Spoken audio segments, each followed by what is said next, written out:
वो तो जिनकी आज्ञा है उनको आना ही है। अगला आदेश जय। लाली को भेज दो, ये लाली को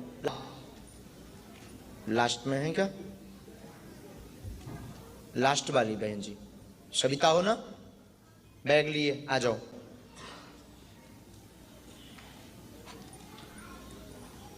माइक लीजिए। कहाँ से हैं आप जी?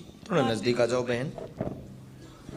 नागपुर से। ये क्या बात है, पहली बार आप दरबार आए हैं? हाँ जी। अच्छा पूछो क्या जी? चाहिए ठीक है। मेरी भाभी को लड़का हो जाना चाहिए, 2 लड़कियां हैं। गति रुकी हुई है, स्वस्थ रहेंगी आप। जॉब का प्रश्न लेकर आई हैं, आप तो पढ़े लिखे हो ना, यही लिखा ना? जॉब, आशीर्वाद, काली हवन करें व भावी को धाम के दर्शन करवा दें, पुत्र योग बन जाएगा आशीर्वाद। वो तो जिनकी